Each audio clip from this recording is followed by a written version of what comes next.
Soucieux du moindre détail, il scrute tous les dossiers. Pour lui, l'actualité n'a aucun secret.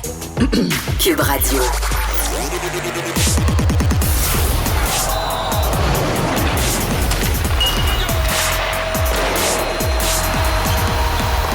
Les sports.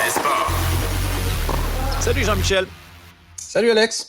Hey, autre controverse pour Mike Babcock, qui effectue à peine un retour dans la Ligue nationale de hockey après avoir été chassé de Toronto, entourant là, différents scandales sur ses manières en tant qu'entraîneur. Ben là, c'est l'association des joueurs qui se mêle du scandale Babcock, qui ultimement est accusé d'avoir fouillé dans les téléphones cellulaires de ses joueurs.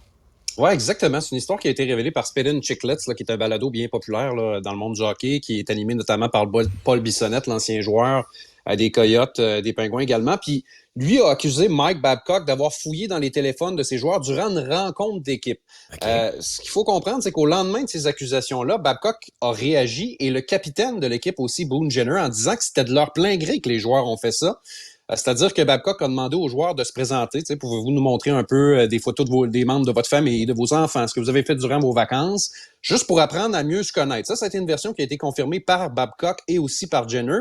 Mais Bissonnette est revenu à la charge dans les jours suivants en disant qu'il y a plein de joueurs qui étaient inconfortables de faire ça, de montrer le contenu de leur téléphone à leur entraîneur, notamment les joueurs recrues. Tu sais qu'il y a toutes sortes de choses qui se retrouvent dans les cellulaires des jeunes. Oui. Et l'association des joueurs a décidé d'enquêter. Entre-temps, il y a d'autres joueurs qui sont venus à la défense de Babcock, Johnny Gaudreau, Zach Werenski. Bref, j'ai l'impression que c'est à prendre un peu avec un grain de sel, cette histoire-là, au sens où les gars du balado veulent faire réagir, mais en même temps, ils tiennent mordicus à leurs propos. Ils n'ont pas changé de cap depuis ce temps-là, si bien que là, l'association des joueurs a décidé de s'en mêler pour faire un peu plus la lumière là-dessus. Mais disons que c'est pas vraiment une bonne façon pour Mike Babcock de commencer son séjour avec les Blue Jackets, parce que oui, tu l'as dit, à Toronto, ses méthodes ont été remises en question.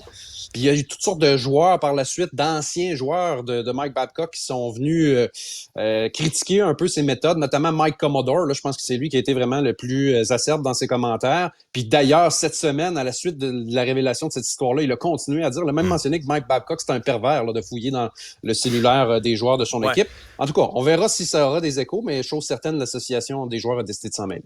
Mais Jean-Michel, il y a une mer entre les deux versions, là. Tu sais, il y a une différence entre « Hey, montre-moi donc 2-3 photos de ta famille puis tes photos de vacances, qu'est-ce que tu as fait de bon cet été, puis je vais apprendre à te connaître » versus « Donne-moi ton téléphone, je vais regarder ce qu'il y a dans ton téléphone. » On s'entend, là. C'est exactement là. C'est là où je pense qu'il faut qu'on éclaircisse tout ça, parce que, tu sais, dans le premier scénario, je pense qu'il n'y a rien de mal à ça, là. Je veux dire, simplement de mieux se connaître. Puis, tu sais, c'est une version qui a été corroborée par d'autres joueurs de l'équipe, là. Il y en a 3 qui sont venus à la défense de leur entraîneur. C'est pour ça que je te dis que cette histoire-là de Spit and Chicklets, c'est à prendre avec un grain de sel. Tu sais, les gars, ils veulent faire réagir. En même temps, c'est une bonne chose, je pense, que la LNH a décidé de s'en mêler puis de vérifier le fond des choses. Je suis un peu tombé de ma chaise quand tu me parlais du projet de la Ligue nationale de hockey de ramener éventuellement une équipe à Atlanta. J'en revenais pas parce que ça a floppé pas rien qu'une fois. Ça avait floppé 2 fois. Mais dis-nous un peu, le processus de faire l'acquisition d'une équipe ou même d'expansion, on est rendu à combien, là, en termes de c'est millions? Tellement rendu cher. Écoute, ça, c'est des informations de Darren Dreger, là, mais semble-t-il que ce serait rendu autour de 2 milliards de dollars pour acheter une équipe de la LNH. 2 milliards! Hey, ça n'a pas de bon sens. Écoute, les Golden Knights, là, c'était 500 millions. Il n'y a pas si longtemps. Là, le Kraken de Seattle, en 2021, ça a été vendu pour 650 millions. C'est à croire que l'inflation, ça touche aussi la Ligue nationale de hockey. Puis en même temps, on regarde ça, ce chiffre de 2 milliards. Puis les Sénateurs ont été vendus cet été pour un peu plus d'1 milliard de dollars à Michael Lauer. Fait que tu te dis, ça suit la logique, parce que les Sénateurs, sans rien leur enlever, c'est pas l'équipe qui vaut la plus chère dans la Ligue nationale de hockey. C'est alors, pas les Leafs ou les Rangers. Non, exactement. Fait que s'ils se vendent 1 milliard, il y a fort à parier que oui, un club d'expansion, tu vas payer beaucoup plus cher que ça. Fait que je sais pas si tu avais des plans de le faire, mon cher Alex, mais ça prend un bon cash down. Même si tu rates tes REER, pas certain que ça va fonctionner. Non, je pense pas. Il va falloir qu'on se mette en gang, j'ai l'impression.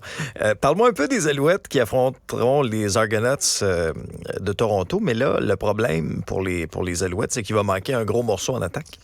Ouais, c'est William Stanback là, qui va pas participer au match de ce soir au stade Percival Molson. Puis c'est un morceau, oui, important de l'attaque.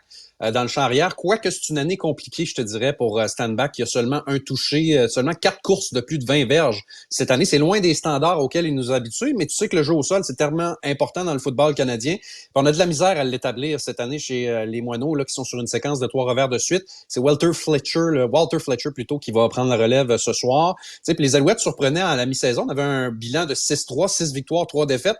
Mais là, depuis, on est rendu à 6-6. Là. Puis c'est pas compliqué cette année. Les Alouettes ont perdu tous leurs matchs, là, leurs 6 défaites contre les 3 mêmes équipes. Les Lions, les Blue Bombers et les Argonauts qui sont en ville ce soir. Puis les Argos, c'est l'équipe qui a la meilleure fiche cette année dans la Ligue canadienne. 10 victoires, une seule défaite seulement. La semaine passée, ça a été une varlope de 39-10. J'ai l'impression que ce sera pas facile, encore une fois, pour la troupe de Jason Maas ce soir. Oui, c'est clair. Merci, Jean-Michel. Salut, à bientôt. Salut.